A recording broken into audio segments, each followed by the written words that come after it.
നമസ്കാരം. ഇപ്പോൾ കിട്ടിയതിലേക്ക് പ്രിയ പ്രേക്ഷകർക്ക് സ്വാഗതം. ഞാൻ ഗോകുൽ രവി. വിശദമായ റിപ്പോർട്ടുകളിലേക്ക് കടക്കുന്നു. ഇരട്ടക്കൊല സംശയിക്കുന്ന കട്ടപ്പനയിൽ ഒരു കൊലപാതകം സ്ഥിരീകരിച്ചു. വിഷ്ണുവിന്റെ പിതാവ് വിജയനെ കൊലപ്പെടുത്തിയെന്ന് ചോദ്യം ചെയ്യലിൽ നിതീഷ് കുറ്റസമ്മതം നടത്തി. അറസ്റ്റ് രേഖപ്പെടുത്തും. നവജാത ശിശുവിനെ കൊലപ്പെടുത്തിയതിനും നിതീഷിനെതിരെ പോലീസ് കേസെടുക്കും. മൃതദേഹാവശിഷ്ടങ്ങൾ കണ്ടെത്താൻ കാഞ്ചിയാറിലെ വീടിന്റെ തറ പൊളിച്ച് പരിശോധന നടത്തും. രാഹുൽ വിജയൻ ചേരുന്നുണ്ട് ഇടുക്കിയിൽ നിന്ന് വിശദാംശങ്ങളുമായി. രാഹുൽ, അങ്ങനെ ഒരു മോഷണ കേസിൽ നിന്നുള്ള ആരംഭിച്ച അന്വേഷണം ഇരട്ട കൊലപാതകമെന്ന സംശയത്തിലെത്തി നിൽക്കുന്നു. അവിടെ നിന്ന് ഒരു കൊലപാതകം സ്ഥിരീകരിക്കുകയും ചെയ്യുന്നു. എന്താണ് ഇങ്ങനെ ഒരു കൊല നടത്താൻ പ്രേരണയായത്? അതിന്റെ പിന്നിലുള്ള കാരണങ്ങൾ, ഇയാൾക്കൊപ്പം വിഷ്ണുവിന്റെ സഹായം കൂടി പങ്കാളിത്തമുണ്ടോ ഈ കൊലപാതകത്തിലൊക്കെ? ഗോകുൽ, കട്ടപ്പനയിലെ കൊലപാതകങ്ങളുടെ ചുരുളഴിയുന്നു എന്നുള്ളതാണ് ഏറ്റവും പ്രധാനപ്പെട്ട കാര്യം. ആദ്യഘട്ടത്തിൽ ഈ കുറ്റങ്ങളൊക്കെ അല്ലെങ്കിൽ ഈ ഒരു കാര്യം ഒന്നും തന്നെ ഈ പ്രതി സമ്മതിച്ചിരുന്നില്ല. പക്ഷേ പിന്നീട് ഇന്ന് കസ്റ്റഡിയിൽ വാങ്ങി വിശദമായി ചോദ്യം ചെയ്തപ്പോൾ ഇപ്പോൾ ചോദ്യം ചെയ്യൽ നടക്കുകയാണ്. അപ്പോഴാണ് ഈ കുറ്റസമ്മതം നടത്തിയിരിക്കുന്നത് എന്നുള്ളതാണ് നമുക്ക് മനസ്സിലാക്കാനും കഴിയുന്നത്. ഈ നിതീഷിന്റെ സുഹൃത്തായിരുന്ന ഈ കേസുമായി ബന്ധപ്പെട്ട് മറ്റൊരു കൂട്ടുപ്രതി കൂടിയുണ്ട്. ആ കേസിലെ കൂട്ടുപ്രതിയായിട്ടുള്ള വിഷ്ണുവിന്റെ പിതാവിനെ കൊലപ്പെടുത്തിയത് നിതീഷാണ് എന്നുള്ള കാര്യം സമ്മതിച്ചിട്ടുണ്ട്, കുറ്റസമ്മതം നടത്തിയിട്ടുണ്ട്. മാത്രമല്ല, ഈ നവജാത ശിശുവിനെ കൊലപ്പെടുത്തിയതും അങ്ങനെ ഒരു കൊലപാതകം നടന്നിട്ടുണ്ട് എന്നുള്ള കാര്യത്തിലും ഒരു വ്യക്തത വന്നിരിക്കുന്നു. അങ്ങനെ രണ്ട് കേസിലും പ്രതിയാക്കിക്കൊണ്ടാണ് പോലീസ് ഇപ്പോൾ എന്തായാലും നിതീഷിനെതിരെ കേസെടുക്കാൻ വേണ്ടി പോകുന്നത് എന്നുള്ളതാണ് നമുക്ക് മനസ്സിലാക്കാൻ കഴിയുന്നത്. കഴിഞ്ഞ മാർച്ച് 2-നാണ് ഈ മോഷണ ശ്രമത്തിനിടെ നാട്ടുകാർ പിടികൂടി വിഷ്ണുവിനെയും നിതീഷിനെയും പോലീസിൽ ഏൽപ്പിക്കുന്നത്. വിഷ്ണുവിന് ഈ മോഷണ ശ്രമത്തിനിടെ ഗുരുതരമായി പരിക്കേൽക്കുകയും ചെയ്തിരുന്നു. കോട്ടയം മെഡിക്കൽ കോളേജിൽ വിഷ്ണു ചികിത്സയിലുമാണ്. നിതീഷിനെ റിമാൻഡ് ചെയ്യുകയും ചെയ്തിരുന്നു. പിന്നീട് ഈ നിതീഷും വിഷ്ണുവും ഉൾപ്പെടെ വാടകയ്ക്ക് താമസിച്ചിരുന്ന കാഞ്ചിയാറിലെ വീട്ടിൽ ഇതിന്റെ അന്വേഷണ ഉദ്യോഗസ്ഥനായിട്ടുള്ള കട്ടപ്പന SI പരിശോധനയ്ക്ക് പോകുന്നു. ഏതെങ്കിലും വിധേനയുള്ള തുണ്ടി മുതലുകൾ ഈ വീട്ടിലുണ്ടോ എന്നറിയാൻ വേണ്ടി പോകുന്നതാണ്. അവിടെ എത്തിയപ്പോഴാണ് ഈ ദുരൂഹതകളുടെ ഒക്കെ തുടക്കം എന്ന് പറയാൻ കഴിയും. കാരണം ഈ വീട്ടിൽ ഒരു മുറിയിൽ വലിയ ഹോമവും അതുപോലെ തന്നെ പൂജകളും നടന്നതിൻ്റെ വലിയ ലക്ഷണങ്ങൾ ഉണ്ടായിരുന്നു. പൂജാ സാമഗ്രികൾ ഉണ്ടായിരുന്നു. മാത്രമല്ല, വലിയ രീതിയിലുള്ള ദുരൂഹതകൾ ആ മുറിക്കുള്ളിൽ പല ഭാഗത്തായി കാണാനും കഴിഞ്ഞിരുന്നു. ഒരു മുറിക്കുള്ളിൽ ഈ വിഷ്ണുവിൻ്റെ, നിതീഷിൻ്റെ സുഹൃത്തായിട്ടുള്ള കൂട്ടുപ്രതിയായിട്ടുള്ള വിഷ്ണുവിൻ്റെ അമ്മയെയും സഹോദരിയെയും പൂട്ടിയിടുകയും ചെയ്തിരുന്നു. അങ്ങനെ പോലീസ് ആ വീട് പൂർണ്ണമായും പരിശോധിച്ചപ്പോൾ ഒരു മുറിയുടെ തറ സമീപകാലത്തായി കുത്തിപ്പൊളിച്ചതിന് ശേഷം വീണ്ടും കോൺക്രീറ്റ് ഇട്ട് വെച്ചിരിക്കുകയാണ്.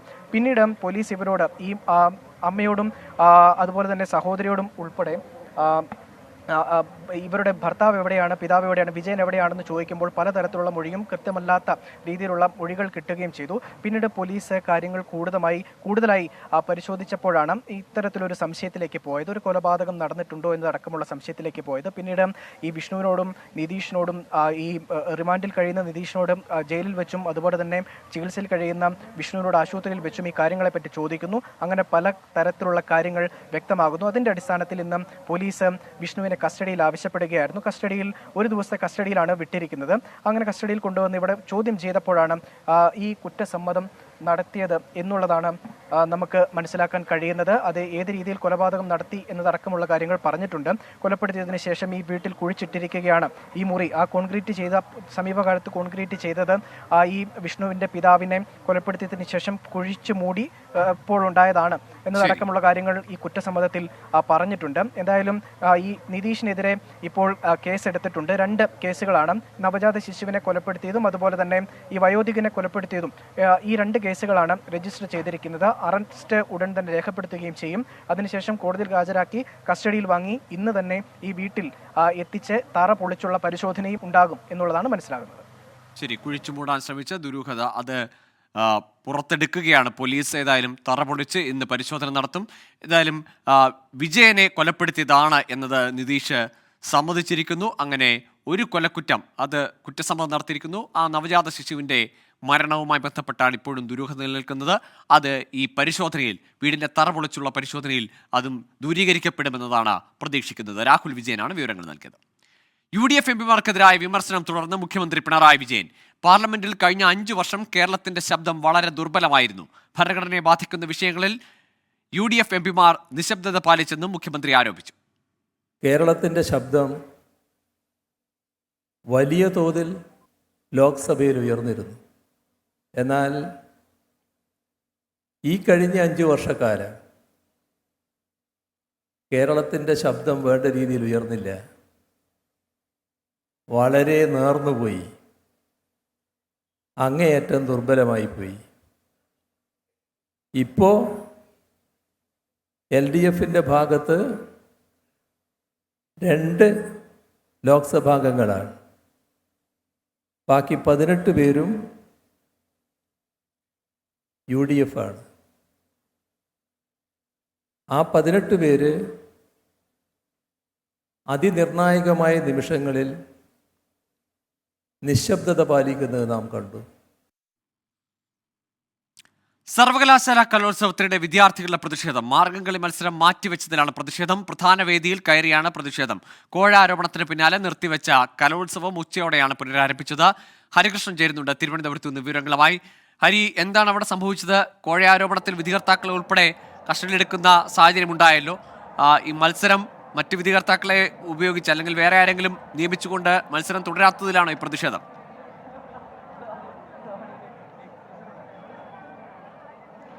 ഗൂഗിൾ ഈ പ്രധാനമായും ഈ മാർഗംകളി മത്സരത്തിലാണ് ഈ കോഴ ആരോപണം ഉയർന്നത്. അതായത് ഇന്നലെ രാത്രിയാണ് ഈ മാർഗംകളി മത്സരം നടന്നത്. ഇതിൽ ഈ ഒരു മാറിവാനീസ് കോളേജിനാണ് ഈ 1ാം സമ്മാനം ലഭിച്ചത്. ഇത് കോഴ കൊടുത്താണ് ഈ മത്സരഫലം പുറത്തു വന്നത് എന്നുള്ളതായിരുന്നു വിദ്യാർത്ഥികളുടെ ആരോപണം. ഇതിനായി ഇവർ തെളിവുകൾ അടക്കം നൽകിയിരുന്നു. അതായത് ഈ വിധികർത്താക്കളെ ഈ കോളേജ് അധികൃതർ ഫോണിൽ ബന്ധപ്പെടുന്ന വാട്സപ്പ് ചാറ്റുകൾ അടക്കം നൽകിയാണ് ഈ പോലീസിന് പരാതി നൽകിയത്.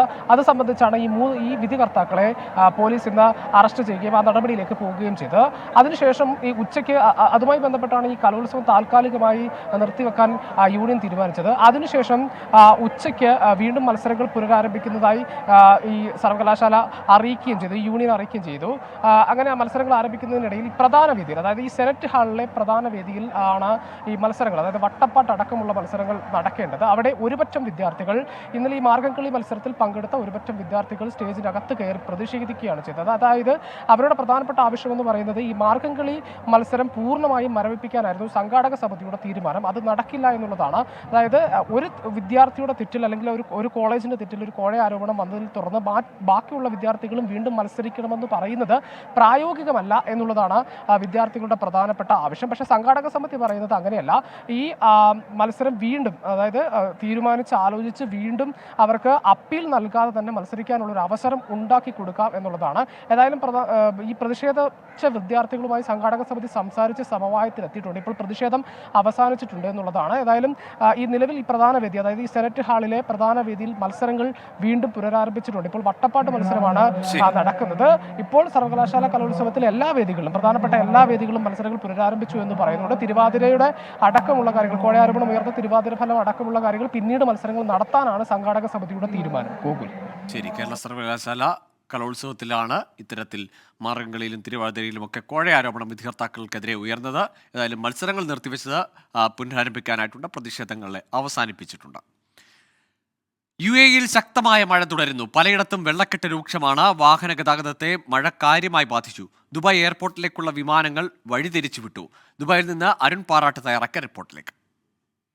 UAE-ലെങ്ങും മഴ ശക്തമായി തന്നെ തുടരുകയാണ്. ഇന്നലെ ഉച്ചയോടുകൂടിയാണ് UAE-ൽ മഴ ആരംഭിച്ചത്. ഇന്നലെ അബുദാബിയിലായിരുന്നു മഴ തുടങ്ങിയത്. ഇന്നലെ വൈകിട്ട് അബുദാബിയിൽ തുടങ്ങിയ മഴ ഇന്നലെ രാത്രിയും അതിശക്തമായി തന്നെ തുടരുന്ന കാഴ്ചയാണ് ഉണ്ടായത്. അബുദാബിയിലും അലയിലും അതിശക്തമായ മഴയാണ് പെയ്തത്. അവിടെ ആലിപ്പഴ വർഷവും ഉണ്ടായി. ആലിപ്പഴ വർഷത്തിൽ പല കാറുകൾക്കും കേടുപാടുകൾ സംഭവിക്കുന്ന വാർത്തകളും അലയിൽ നിന്ന് റിപ്പോർട്ട് ചെയ്യുന്ന കാഴ്ചയുണ്ട്. അതോടൊപ്പം ഇന്ന് രാവിലെ മുതൽ തന്നെയാണ് ദുബായിലും ഷാർജയിലും മഴ ആരംഭിച്ചത്. അതിശക്തമായ മഴയാണ് ദുബായിലും ഷാർജയിലും ഇന്ന് രാവിലെ മുതൽ തന്നെ തുടരുന്നത്. ഇപ്പോഴും മഴ തുടരുകയാണ്. വലിയ ശക്തമായി തന്നെ കാറ്റും ദുബായിൽ വീശുന്നൊരു സാഹചര്യമുണ്ട്. 140 കിലോമീറ്ററിലധികം വേഗതയിലാണ് ഇന്ന് ദുബായിൽ കാറ്റ് വീശിയത്. ദുബായിലും ഷാർജയിലും മഴയെ തുടർന്ന് താഴ്ന്ന പ്രദേശങ്ങളടക്കം വെള്ളത്തിനടിയിലായിരിക്കുകയാണ്. റോഡുകളിലെല്ലാം തന്നെ വെള്ളം നിറഞ്ഞിരിക്കുകയാണ്. വലിയ തോതിലുള്ള ഗതാഗതക്കുരുക്കാണ് ദുബായിലും ഷാർജയിലും എല്ലാം തന്നെ അനുഭവപ്പെടുന്നത്. വാഹന ഗതാഗതം പൂർണ്ണമായും തടസ്സപ്പെട്ടു എന്ന് തന്നെ നമുക്ക് പറയാം. ഇന്റർസിറ്റി ബസ്സുകളെല്ലാം തന്നെ RTA നിർത്തുന്ന ഒരു സാഹചര്യമുണ്ട്. ദുബായ് മെട്രോ സർവീസ് നടത്തുന്നുണ്ട്. പക്ഷേ ബസ്സുകൾ, ഇന്റർസിറ്റി ബസ്സുകൾ നിർത്തുകയാണെന്ന് RTA അല്പസമയം മുമ്പ് അറിയിച്ചിട്ടുണ്ട്. മറ്റ് ബസ് സർവീസുകളെല്ലാം വലിയ തോതിൽ പ്രശ്നത്തിലായിരിക്കുകയാണ്. അതോടൊപ്പം തന്നെ ഇന്ന് സ്വകാര്യ സ്ഥാപനങ്ങൾക്കെല്ലാം വർക്ക് ഫ്രം ഹോം സ്വീകരിക്കണമെന്ന് തൊഴിൽ മന്ത്രാലയം UAE-ലുള്ള മറ്റ് സ്ഥാപനങ്ങളോട് അറിയിച്ചിരുന്നു. അതിനാൽ തന്നെ ഇന്ന് ആളുകളെല്ലാം തന്നെ ഇന്ന് വർക്ക് ഫ്രം ഹോം സംവിധാനത്തിലാണ് ഇന്ന് പ്രവർത്തിക്കുന്നത്. എന്നിരുന്നാലും റോഡുകളിൽ ഗതാഗത തടസ്സം രൂക്ഷമായത് ആളുകളുടെ ജീവിതത്തെ വലിയ തോതിൽ തന്നെ ബാധിച്ചിട്ടുണ്ട് എന്ന് തന്നെ നമുക്ക് പറയാം. റാസൽ ഖൈമയിൽ റോഡ് മണ്ണിടിച്ചിൽ മൂലം റോഡ് തകർന്നു എന്ന ഒരു വാർത്തയും ഇപ്പോൾ വരുന്നുണ്ട്. അലൈനിൽ ടണലുകളെല്ലാം തന്നെ അടച്ചിരിക്കുകയാണ്. താഴ്ന്ന പ്രദേശങ്ങളിലൂടെ ഉള്ള വാഹന ഗതാഗതം പൂർണ്ണമായും ഈ മേഖലകളിലെല്ലാം തന്നെ നിരോധിച്ചിട്ടുണ്ട്. ദുബായ് ഗ്ലോബൽ വില്ലേജ് ഇന്ന് അടച്ചിട്ടിരിക്കുകയാണ്. അതോടൊപ്പം തന്നെ അബുദാബി BAPS ഹിന്ദു മന്ദിർ ഇന്ന് ഭക്തരെ പ്രവേശിപ്പിക്കില്ല എന്ന് അറിയിച്ചിട്ടുണ്ട്. അബുദാബിയിലും ഷാർജയിലും ദുബായിലുമെല്ലാം ബീച്ചുകളും പാർക്കുകളും എല്ലാം ഇനി ഒരു അറിയിപ്പുണ്ടാകുന്നവരെ ആളുകളെ പ്രവേശിപ്പിക്കില്ല എന്നും അടച്ചിട്ടിരിക്കുന്നുവെന്നും അധികൃതർ പൂർണ്ണമായും തന്നെ വ്യക്തമാക്കിയിട്ടുണ്ട്. ദുബായിൽ വിമാന സർവീസുകളെയും ഈ ഒരു മഴ കാര്യമായി തന്നെ ബാധിച്ചിട്ടുണ്ട്. 13 വിമാന സർവീസുകൾ മറ്റ് വിമാനത്താവളങ്ങളിലേക്ക്, മസ്കറ്റ് ഉൾപ്പെടെയുള്ള വിമാനത്താവളങ്ങളിലേക്ക് മാറ്റി വഴിതിരിച്ചു വിട്ടിട്ടുണ്ട് എന്ന് ദുബായ് വിമാനത്താവള അധികൃതർ ഇന്നിപ്പോൾ അറിയിച്ചിട്ടുണ്ട്. എന്തായാലും ഇത്തരത്തിൽ മഴ ജനജീവിതത്തെ കാര്യമായി തന്നെ ബാധിച്ച കാഴ്ചയാണുള്ളത്. താഴ്ന്ന പ്രദേശങ്ങളിലുള്ള കടകളിൽ ഉൾപ്പെടെ വെള്ളം കയറുന്ന ഒരു കാഴ്ചയുണ്ട്. അലയിൽ ഉൾപ്പെടെ കടകളിൽ വെള്ളം കയറിയെന്ന് അവിടെ നിന്ന് നമുക്ക് വിവരങ്ങൾ ലഭിക്കുന്നുണ്ട്. ഇത്തരത്തിൽ UAE 7 എമിറേറ്റുകളിലും അതിശക്തമായ മഴ തന്നെയാണ് ഇപ്പോഴും തുടരുന്നത്. നാളെ ഉച്ചവരെ ഇത്തരത്തിൽ മഴ തുടരുമെന്നാണ് അധികൃതർ അറിയിച്ചിരിക്കുന്നത്. വാഹനയാത്രക്കാർ വലിയ തോതിൽ ജാഗ്രത പാലിക്കണമെന്ന് ദുബായ് പോലീസ് അടക്കം നിർദ്ദേശം നൽകിയിട്ടുണ്ട്. ഇത്തരത്തിൽ സ്വന്തം ജീവനും മറ്റുള്ളവരുടെ ജീവനും ഭീഷണിയാവുന്ന തരത്തിലുള്ള പ്രവർത്തനങ്ങളിൽ ആരെങ്കിലും ഏർപ്പെടുകയാണെങ്കിൽ അവർക്കെതിരെ കർശനമായ നടപടി ഉണ്ടാകുമെന്നും പിഴയടക്കമുള്ള കാര്യങ്ങൾ നേരിടേണ്ടി വരുമെന്നും ദുബായ് പോലീസ് നേരത്തെ തന്നെ നിർദ്ദേശം നൽകിയിരുന്നു. ഇത്തരത്തിൽ ജനങ്ങളോട് പരമാവധി ജാഗ്രത പാലിക്കണമെന്നാണ് അധികൃതർ അറിയിച്ചിരിക്കുന്നത്. നാളെ ഉച്ചയോടുകൂടി മഴ ശമിക്കുമെന്നാണ് കരുതുന്നത്. അരുൺ പാറാട്ടാണ് ആ റിപ്പോർട്ട് നൽകിയത്. ഇപ്പോൾ വരുന്നൊരു വാർത്ത, വർക്കലയിൽ ഫ്ലോട്ടിംഗ് ബ്രിഡ്ജ് തകർന്ന് അതിൻ്റെ കൈവരികൾ തകർന്ന് അപകടമുണ്ടായിരിക്കുന്നു. ശക്തമായ തിരമാലയിൽപ്പെട്ട് ഫ്ലോട്ടിംഗ് ബ്രിഡ്ജ് ഉയർന്നു പൊങ്ങിയാണ് ഈ അപകടമുണ്ടായിരിക്കുന്നത്. ആ സമയത്ത് ആ ഫ്ലോട്ടിംഗ് ബ്രിഡ്ജിൽ ആളുകൾ ഉണ്ടായിരുന്നു. അപകടത്തിൽ കടലിൽ വീണ 15 പേരെ രക്ഷപ്പെടുത്തി. ഇതിൽ 2 പേരുടെ നില ഗുരുതരമെന്നതാണ് നിലവിൽ ലഭിക്കുന്ന വിവരം. 2 പേരെ കഴക്കൂട്ടം മിഷൻ ആശുപത്രിയിലാണ് മാറ്റിയിരിക്കുന്നത്. 13 പേരെ വർക്കല താലൂക്ക് ആശുപത്രിയിലും മാറ്റിയിട്ടുണ്ട്. ഇതിൽ 2 പേരുടെ നില ഗുരുതരമാണ്. പോലീസ് സ്ഥലത്ത് പരിശോധന നടത്തുന്നുണ്ട്. കൂടുതൽ ആളുകൾ കടലിൽ വീണിട്ടുണ്ടോ എന്നത് സംബന്ധിച്ചുള്ള പരിശോധന നടക്കുന്നത്. അഖിൽ ഷാ അൻസാർ ചേരുന്നുണ്ട്. അഖിൽ, എന്താണ് സംഭവിച്ചത്? ഈ തിരമാല സംബന്ധിച്ചൊക്കെ മുന്നറിയിപ്പുള്ള സമയമായിരുന്നു, അതല്ല അപ്രതീക്ഷിതമായി ഉണ്ടായ തിരയിൽ ഇതിങ്ങനെ ഒരു അപകടം ഉണ്ടായതാണോ? ഗൂഗിൾ അരമണിക്കൂർ മുൻപാണ് തിരുവനന്തപുരം വർക്കലയിൽ ഫ്ലോട്ടിംഗ് ബ്രിഡ്ജ് ഇത്തരത്തിൽ ശക്തമായ തിരമാലയിൽ അത് ഉയർന്നു പൊങ്ങുകയും ഇതിന്റെ കൈവരികൾ തകർന്ന് അതിലുണ്ടായിരുന്ന ആളുകൾ കടലിലേക്ക് വീഴുന്നൊരു സാഹചര്യം ഉണ്ടായത് കുറച്ച് നാൾ മുമ്പാണ്. ഇത്തരത്തിൽ സർക്കാർ ഇവിടെ ഈ ടൂറിസം കാര്യങ്ങളുടെ ഭാഗമായി ഇത്തരത്തിൽ ഒരു ഫ്ലോട്ടിംഗ് ബ്രിഡ്ജ് ഇവിടെ നിർമ്മിക്കുന്നതും അത് ജനങ്ങൾക്കായി തുറന്നു കൊടുക്കുകയും ചെയ്തത്. ഇത് തകരുന്ന സമയത്ത് 15-ലധികം ആളുകൾ ഈ ഒരു ബ്രിഡ്ജിൽ ഉണ്ടായിരുന്നു എന്നുള്ളതാണ് ഇപ്പോൾ പോലീസ് ഉൾപ്പെടെയുള്ളവർ വിലയിരുത്തുന്നത്. അതിൽ ഈ 15 പേരെ രക്ഷപ്പെടുത്തി അത് ഈ 13 പേരെ തിരുവനന്തപുരം വർക്കല താലൂക്ക് ആശുപത്രിയിലും 2 പേരെ കഴക്കൂട്ടം മിഷൻ ആശുപത്രിയിലും പ്രവേശിപ്പിച്ചിട്ടുണ്ട്. 2 പേരുടെ നില ഗുരുതരമാണെന്നുള്ള വാർത്തയാണ് നിലവിൽ പുറത്തു വരുന്നത്. മറ്റാരെങ്കിലും ഇതിന്റെ ഭാഗമായി കടലിലേക്ക് വീണിട്ടുണ്ടോ എന്നുള്ള കാര്യവും പോലീസും അതുപോലെ തന്നെ അവിടെ ഈ തിരച്ചിൽ നടത്തുന്നവരുമൊക്കെ അന്വേഷിക്കുന്നുണ്ട്. അതിനായുള്ള തിരച്ചിലും നിലവിൽ നടക്കുന്നുണ്ട്. എന്തായാലും കുറച്ചു നാൾ മുമ്പാണ് ഈ ടൂറിസത്തിന്റെ ഭാഗമായി ഇത്തരത്തിൽ വർക്കലയിൽ ചില ഈ ഫ്ലോട്ടിംഗ് ബ്രിഡ്ജ് അടക്കമുള്ള കാര്യങ്ങൾ മന്ത്രി മുഹമ്മദ് റിയാസ് ഉദ്ഘാടനം ചെയ്തത്. അതിന് പിന്നാലെ വലിയ തിരക്ക് ഈ ഫ്ലോട്ടിംഗ് ബ്രിഡ്ജിലൊക്കെ കയറുന്നതിൽ ഉണ്ടായിരുന്നു. അത്തരത്തിൽ നിരന്തരവും ആളുകൾ ഇവിടേക്ക് ഈ ഫ്ലോട്ടിംഗ് ബ്രിഡ്ജ് കാണാനും അതിലേക്ക് കയറാനും ഒക്കെ വരുന്നുണ്ടായിരുന്നു. ഇപ്പോഴാണ് ഇത്തരത്തിൽ ശക്തമായ ഒരു തിരയിൽ ഈ ഫ്ലോട്ടിംഗ് ബ്രിഡ്ജ് ഉയർന്നു പൊങ്ങുകയും അതിന്റെ ഇരുവശത്തുമുള്ള കൈവരികൾ തകരുകയും ചെയ്തത്. ഇത്തരത്തിൽ ആളുകൾ ഉണ്ടായിരുന്നു. ഒരു നിശ്ചിത എണ്ണത്തിലുള്ള ആൾക്കാരെ മാത്രമാണ് ഇത്തരത്തിൽ ഫ്ലോട്ടിംഗ് ബ്രിഡ്ജിൽ കയറ്റുന്നത്. പക്ഷേ അപ്രതീക്ഷിതമായി ഈ തിരമാല അതിശക്തമാവുകയും അതിനെ തുടർന്ന് ഒരു വലിയ അപകടം അത് വർക്കലയിൽ ഉണ്ടായിരിക്കുകയും ചെയ്യുന്നു. 15ഓളം പേർ ഇതിലുണ്ടായിരുന്നു. അതിൽ 15 പേരെ രക്ഷപ്പെടുത്തി 13 പേരെ തിരുവനന്തപുരം വർക്കല താലൂക്ക് ആശുപത്രിയിലും 2 പേരെ കഴക്കൂട്ടം മിഷൻ ആശുപത്രിയിലേക്ക് മാറ്റിയിട്ടുണ്ട്. 2 പേരുടെ നില അതീവ ഗുരുതരമാണ് എന്നുള്ളൊരു കാര്യവും അധികൃതർ വ്യക്തമാക്കുന്നുണ്ട്. വർക്കലയിലാണ് ഫ്ലോട്ടിംഗ് ബ്രിഡ്ജിന്റെ കൈവരികൾ തകർന്ന അപകടമുണ്ടായിരിക്കുന്നത്. ആ തകർന്ന ഫ്ലോട്ടിംഗ് ബ്രിഡ്ജിന്റെ ദൃശ്യങ്ങളാണ് പ്രേക്ഷകർ കാണുന്നത്. 15 പേരായിരുന്നു ആ സമയത്ത് ഉണ്ടായിരുന്ന അപകടത്തിൽപ്പെട്ടത്. അതല്ല, അതിൽ കൂടുതൽ ആളുകളുണ്ടോ എന്നത് പോലീസ് പരിശോധിക്കുന്നുണ്ട്. ഏതായാലും 13 പേരെ ഒപ്പം 2 പേരുടെ നില ഗുരുതരമാണ്. ആ 2 പേരെ കഴക്കൂട്ടം മിഷൻ ആശുപത്രിയിലേക്ക് മാറ്റിയിട്ടുണ്ട്. 13 പേരെ താലൂക്ക് ആശുപത്രിയിലേക്കും വർക്കല താലൂക്ക് ആശുപത്രിയിലേക്കുമാണ് മാറ്റിയിരിക്കുന്നത്. ഉയർന്ന തിരമാലകൾ പെട്ട് ഫ്ലോട്ടിംഗ് ബ്രിഡ്ജിന്റെ കൈവരികൾ തകരുകയായിരുന്നു എന്നാണ് മനസ്സിലാക്കുന്നത്.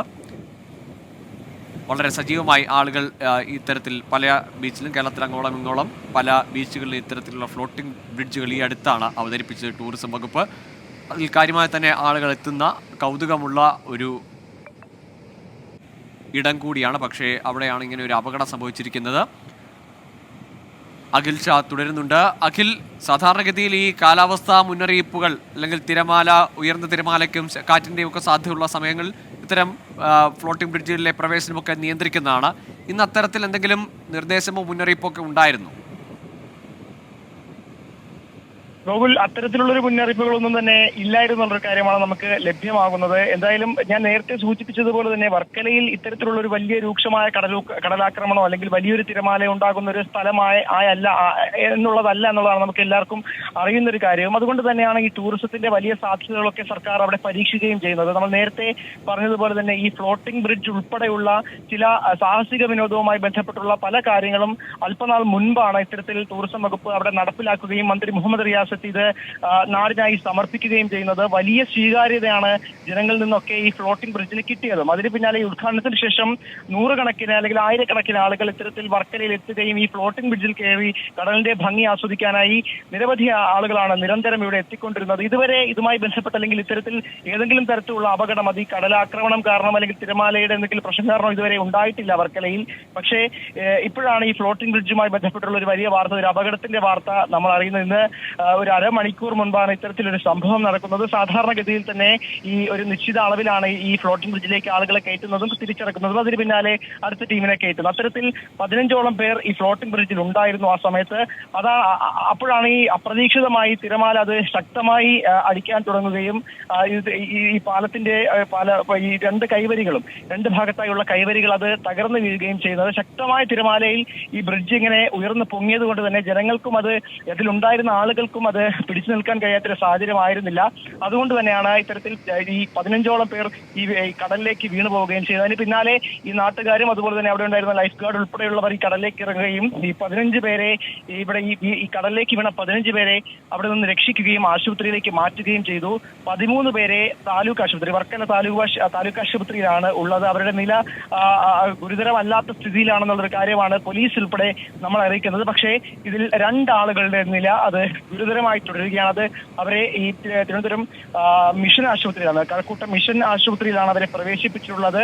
കൂടുതൽ ആരെങ്കിലും അല്ലെങ്കിൽ 15 പേരിൽ കൂടാതെ ആരെങ്കിലും കടലിലേക്ക് പോയിട്ടുണ്ടോ എന്നുള്ളൊരു സംശയവും പോലീസ് ഈ ഘട്ടത്തിൽ പറയുന്നുണ്ട്. അതുകൊണ്ട് തന്നെ അവർക്കായുള്ള തിരച്ചിലും വർക്കലയിൽ നടത്തുന്നുണ്ട്. വരുന്ന മണിക്കൂറുകളിലാക്കും നമുക്ക് ഇതുമായി ബന്ധപ്പെട്ടുള്ള കൂടുതൽ വിവരങ്ങൾ ലഭ്യമാവുക. വർക്കലയിലാണ് ഇത്തരത്തിൽ സാഹസിക വിനോദത്തിന്റെ ഭാഗമായുള്ള ഫ്ലോട്ടിംഗ് ബ്രിഡ്ജ് തകർന്നത്. അതിന്റെ കൈവരികൾ തകർന്നാണ്. ഇപ്പോൾ അവിടുത്തെ ലൈഫ് ഗാർഡായ ശങ്കർ നമ്മളോടൊപ്പം ചേരുന്നു. ശങ്കർ, താങ്കൾ ഈ അപകടം നടക്കുന്ന സമയത്ത് അവിടെ ഉണ്ടായിരുന്നോ? ഉണ്ടായിരുന്നു സാർ, ഉണ്ടായിരുന്നു. ഞാൻ ഇവിടെ ഡ്യൂട്ടി സ്ഥലത്തുണ്ട്, ഇവിടെ ഉണ്ടായിരുന്നു. ഞാൻ നേരത്തെ പറഞ്ഞതാണ് അവരടുത്ത് പറഞ്ഞു. അപ്പുറത്തെ 2 ആൾക്കാരെടുത്ത് പറഞ്ഞത് 10 മിനിറ്റ് ഭയങ്കര തിരയാണെന്ന് പറഞ്ഞിട്ട് ഞങ്ങൾ ഡ്യൂട്ടി സ്ഥലത്ത് പോയിക്കൊണ്ടിരുന്ന സമയത്താണ് ഈ ആക്സിഡന്റ് നടക്കുന്നത്. ലൈവായിട്ട് കണ്ടുകൊണ്ടിരിക്കുകയായിരുന്നു. ഇതിൽ ആ സമയത്ത് എത്ര പേരുണ്ടായിരുന്നു ഈ ഫ്ലോട്ടിംഗ് ബ്രിഡ്ജിലെന്ന് മനസ്സിലാവുന്നുണ്ടോ? ആര് സാറേ? ഈ അപകടം നടക്കുമ്പോൾ എത്ര പേരുണ്ടായിരുന്നു ഈ ഫ്ലോട്ടിംഗ് ബ്രിഡ്ജില്? നമ്മൾ ലൈഫ് ഗാർഡാ? അല്ല, ആൾക്കാർ സഞ്ചാരികളായിട്ട് എത്തിയവർ. സഞ്ചാരികൾ നിറഞ്ഞു നിൽക്കുകയാണ്. അത് ഫ്ലോട്ട് ഫുള്ളായിരുന്നു. അവർക്ക് അറിയാമായിരുന്നു സാറേ. അവർ ഇത് കേട്ടിട്ട് ഈ തിര അടിക്കുന്ന രാവിലെ മുതൽ നാളെ ബ്ലാക്ക് മൂൺ ആണ്. ബ്ലാക്ക് മൂൺ സമയമാകുമ്പോഴേ 2-3 ദിവസം തിര കൂടുതലാണ്. ഒന്നിൽ ബാക്കിൽ വരും അല്ലെങ്കിൽ മുന്നിൽ വരും. അവർക്ക് നമ്മളെ പറയും. പക്ഷെ അവർ വീണ്ടും ഇതിന് വേണ്ടി കേട്ടിക്കൊണ്ടിരിക്കുകയായിരുന്നു. പക്ഷെ ഇപ്പോഴാണ് അവർക്ക് എന്താണെന്ന് അറിയില്ല, കൊണ്ടുപോയത് ബീച്ചിൽ നിറഞ്ഞ ആൾ കിടക്കാണ് സാർ. വീണ് പോയവരെ അല്ലെങ്കിൽ ബ്രിഡ്ജിലുണ്ടായിരുന്ന വെള്ളത്തിലേക്ക് വീണ ആളുകളെല്ലാം രക്ഷപ്പെടുത്താൻ കഴിഞ്ഞോ ശങ്കർ? എല്ലാവരും രക്ഷപ്പെടുത്തി. എല്ലാവരും അവർ ജാക്കറ്റ് കൊണ്ടായിരുന്നു. അല്ലാതെ പിള്ളേരെ അവരെല്ലാം കൊണ്ടുപോയി. ഏതെല്ലാം ഹോസ്പിറ്റലാണ് എങ്ങനെയാണെന്നൊന്നും മെസ്സേജ് കിട്ടിയിട്ടില്ല. കാര്യമായി സമയം വെള്ളത്തിൽ കിടക്കാതെ തന്നെ പെട്ടെന്ന് തന്നെ അവരെ അവിടെ നിന്ന് രക്ഷപ്പെടുത്താൻ കഴിഞ്ഞു അല്ലേ? എല്ലാവരും അപ്പോഴേ ലൈഫ് ഗാർഡും അവരെ കൂടെ ഉള്ളവരും നമ്മുടെ ലൈഫ് ഗാർഡ് മൊത്തം കാര്യം അവരുടെ കൂടെ എല്ലാം കൊണ്ട് കയറ്റി. പിന്നെ മറ്റേ അവരൊരു ഡിസ്ക് ബോർഡ് കാണിച്ച് തകർത്ത് എല്ലാം വരുമ്പോഴായി. ഇതേ ഈ തിരമാല ശക്തമായിട്ടും ആളുകളെ കയറ്റിയതാണോ ഈ അപകടം ഉണ്ടായത്? തന്നെ തിരമാല ശക്തമായിട്ട് കണ്ടുകൊണ്ടും അറിഞ്ഞുകൊണ്ടും തന്നെ അവർ കയറ്റിയത്. നിങ്ങളൊക്കെ മുന്നറിയിപ്പ് നൽകിയതാണല്ലേ? അവർക്കറിയാം അവിടെ പോകാൻ പറ്റാത്ത അവസ്ഥ ഉണ്ടായിട്ട് പോലും അവർ കയറ്റിയതാണ്. ആരാണ് ഈ ഫ്ലോട്ടിംഗ് ബ്രിഡ്ജിന്റെ നടത്തിപ്പുകാരാണ്? സാർ അത് കുറെ തമിഴിലാണ്. ഞങ്ങൾക്കൊന്നും അവരെ അറിയില്ല, അതിന്റെ ആളാരാണെന്ന് അറിയില്ല. ടൂറിസം വകുപ്പിന്റെ ഭാഗമായിട്ടുള്ളവരാ ജീവനക്കാരൊന്നും അല്ല? എന്ത് സാറേ? ടൂറിസം വകുപ്പിലെ ജീവനക്കാരല്ലേ അത് നിയന്ത്രിക്കുന്നത്? DTPCയുടെ അണ്ടറിലാണ് നടത്തുന്നതാണ് അവർ പറയുന്നത്. ശരി. അവർക്ക് എന്തെങ്കിലും തരത്തിൽ ഈ കാലാവസ്ഥ മുന്നറിയിപ്പോ മറ്റോ ഉണ്ടായിരുന്നോ? തിരമാലയുടെ സാധ്യത വല്ലതും പ്രവചിക്കപ്പെട്ടിരുന്നോ? ഇല്ല, ഇന്ന് അങ്ങനെ മുന്നറിയിപ്പില്ല. പക്ഷെ നാളെ ബ്ലാക്ക് മൂൺ ആണ്. അത് ഇവർക്ക് അറിയില്ല സാറേ, നമുക്കറിയാതെ. അപ്പൊ നമ്മളത് നേരത്തെ ഞാനതാണ് മുന്നറിയിപ്പ് കൊടുത്തത്. ഈ ഭാവിന്റെ കർത്താവ് വരുമ്പോ ഒന്നിനും ഫ്രണ്ടിലല്ലേ ബാക്കിൽ 3 ദിവസം തിര ഉണ്ടാവുമെന്ന് പറഞ്ഞിട്ട് പോയതാണ്. അപ്പൊ അവർക്കൊന്നും നമ്മൾ കൊടുക്കുന്നതാണ്, നമ്മൾ വിളിക്കുന്നതോ നമ്മൾ പറയുന്നത് നമുക്കത് വിഷയമല്ല. ആ മുന്നറിയിപ്പിനെ അവർ അവഗണിച്ചു അല്ലേ? ഇൻഫർമേഷൻ കൊടുത്തിട്ട് പോലും അവർ സാറാക്കുന്നില്ല. ഈ കയറുന്ന ആളുകൾക്കെല്ലാം ലൈഫ് ജാക്കറ്റ് ഉണ്ടാവില്ലേ? ഈ ഫ്ലോട്ടിംഗ് ബ്രിഡ്ജ് കയറുന്നവർക്കെല്ലാം എന്താ സാറേ? ഫ്ലോട്ടിംഗ് ബ്രിഡ്ജ് കയറുന്നവർക്കെല്ലാം ലൈഫ് ജാക്കറ്റ് നൽകാറില്ലേ? ലൈഫ് ജാക്കറ്റ് എല്ലാം ഉണ്ട്. പക്ഷെ അത് അടിച്ച് അതിന്റെ വല്ല തൂണെല്ലാം പൊട്ടിച്ചാണ് സാറേ. അത് ആ ദൃശ്യങ്ങൾ കാണാം. ഒരു ഭാഗത്തെ കൈവരികൾ മുഴുവൻ തകർന്നു കിടക്കുന്നതായിട്ട് ആ ദൃശ്യങ്ങൾ കാണുന്നുണ്ട്. എല്ലാം പൊട്ടിപ്പോ. ഞാൻ വേണമെങ്കിൽ ഫോട്ടോ എടുത്തിട്ട് ഞാൻ ഈ ഗ്രൂപ്പിലും കിട്ടുക സാറേ, പൊട്ടിക്കിടക്കുന്ന ഫോട്ടോയൊക്കെ തകർന്നു കിടക്കുന്ന. ശരി ശങ്കർ, ഏതായാലും ശങ്കർ ഉൾപ്പെടെയുള്ളവരുടെ ഇടപെടലിൽ അവിടെ ആളുകൾക്കൊന്നും മറ്റ് അപകടം ഉണ്ടാവാതെ പെട്ടെന്ന് ആളുകളെ അവിടെ നിന്ന് രക്ഷപ്പെടുത്താനായി എന്നാണ് മനസ്സിലാക്കുന്നത് അല്ലേ? അതെ, നമ്മളെ ലൈഫ് ഗാർഡുകൾ മൊത്തം നിർമ്മാണമായിട്ട് അത് ഞങ്ങൾ 5 പേരെ ഉണ്ടായിരുന്നു. ഞങ്ങൾ എന്നിട്ടും അവിടെ നിന്ന് അത്രയും തിരക്കിന്റെ ഇടയിൽ പോലും 3 ലൈഫ് ഗാർഡ് കാര്യ അവരെ കൂടെ നിന്നെല്ലാം കയറ്റി രക്ഷപ്പെടുന്ന നടത്തിയത്. ഇന്ന് പൊതുവെ ശനിയാഴ്ച, 2ാം ശനിയാഴ്ച ഒക്കെ ആയതുകൊണ്ട് വലിയ തിരക്കുണ്ടായിരുന്ന ദിവസമായിരിക്കും അല്ലേ? ഇന്ന് നാളെ നല്ല തിരക്കെന്ന് വെച്ചാൽ ബീച്ച് നിറഞ്ഞു കിടക്കുകയാണ്. ഈ അപകടം നടന്നത് പോലും ചിലർക്ക് അറിയില്ല എന്താണെന്ന് പോലും. ശരി ശങ്കർ, ഏതായാലും സംയോജിതമായ നിങ്ങളുടെ ഇടപെടലിന് നന്ദി. ഏതായാലും ലൈഫ് ഗാർഡുകളുടെ കൂടി ഇടപെടലിലാണ് ആ 15 പേരെയും രക്ഷപ്പെടുത്താനായിട്ടുണ്ട്. അവർക്കെല്ലാം ലൈഫ് ജാക്കറ്റ് ഉണ്ടായിരുന്നു. പക്ഷേ ഈ അവരുടെ പ്രാദേശികമായ അറിവും അല്ലെങ്കിൽ കാലാകാലങ്ങളിലായി അവർ സമ്പാദിച്ച ഒരു അറിവ് കൂടിയാണ്. ആ അറിവിനെയും മുന്നറിയിപ്പിനെയും അവഗണിച്ചു എന്നതാണ് ഇപ്പോൾ ലൈഫ് ഗാർഡായ ശങ്കർ പറഞ്ഞത്. അടുത്ത ദിവസം കറുത്തവാവായതുകൊണ്ട് തന്നെ വലിയ തിരമാല അതിനോടടുത്ത് ദിവസങ്ങളിലുണ്ട്. അതുകൊണ്ട് തന്നെ സ്വാഭാവികമായിട്ടും ഇത്തരത്തിൽ ആളുകളെ കയറ്റരുത് എന്ന മുന്നറിയിപ്പ് ലൈഫ് ഗാർഡുകൾ നൽകിയിരുന്നു. അത് അവഗണിച്ച് ഈ ഫ്ലോട്ടിംഗ് ബ്രിഡ്ജിന്റെ നടത്തിപ്പുകാർ ആളുകളെ കയറ്റിയതാണ് ഈ അപകടത്തിന് കാരണമെന്നതാണ് ശങ്കർ എന്ന അവിടുത്തെ ലൈഫ് ഗാർഡ് ആരോപിക്കുന്നത്. ഇപ്പോൾ കിട്ടിയതിലേക്ക് വീണ്ടും തിരുവനന്തപുരം വർക്കലയിലാണ് ഫ്ലോട്ടിംഗ് ബ്രിഡ്ജിന്റെ കൈവരികൾ തകർന്ന അപകടമുണ്ടായത്. 15 പേരാണ് ആ സമയത്ത് ഫ്ലോട്ടിംഗ് ബ്രിഡ്ജിൽ ഉണ്ടായിരുന്നത്. അതിൽ 13 പേർക്ക് നിസ്സാരമായ പരിക്കുകളും 2 പേർക്ക് ഗുരുതര പരിക്കുമുണ്ട് എന്നാണ് മനസ്സിലാക്കുന്നത്. ആ ഗുരുതരമായി പരിക്കേറ്റ 2 പേരെ കഴക്കൂട്ടത്ത് മിഷൻ ആശുപത്രിയിലേക്ക് മാറ്റിയിട്ടുണ്ട്. ബാക്കി 13 പേരെയും വർക്കല താലൂക്ക് ആശുപത്രിയിൽ പ്രവേശിപ്പിച്ചു. ഫ്ലോട്ടിംഗ് ബ്രിഡ്ജിൽ ഉയർന്ന തിരമാല അടിച്ച സമയത്ത് ഈ ഫ്ലോട്ടിംഗ് ബ്രിഡ്ജിന്റെ കൈവരികൾ തകർന്ന് ആളുകൾ വെള്ളത്തിൽ വീഴുകയായിരുന്നു, കടലിലേക്ക് വീഴുകയായിരുന്നു. ഏതായാലും വലിയ തിരക്ക് അനുഭവപ്പെടുന്ന അതാണ് വർക്കല ബീച്ചിലെ ഇന്നത്തെ ദൃശ്യങ്ങളാണ്. വലിയ തിരക്കുണ്ട് ഇന്ന് അവിടെ. ആ സമയത്താണ് ഇങ്ങനെ ഒരു അപകടം ഉണ്ടായത്. പക്ഷേ എല്ലാവരെയും രക്ഷപ്പെടുത്താനായി എന്നാണ് അവിടുത്തെ ലൈഫ് ഗാർഡ് കൂടിയായ ശങ്കർ അല്പസമയത്ത് 24നോട് പറഞ്ഞത്. ഇനി ഇപ്പോഴത്തെ കാലാവസ്ഥ.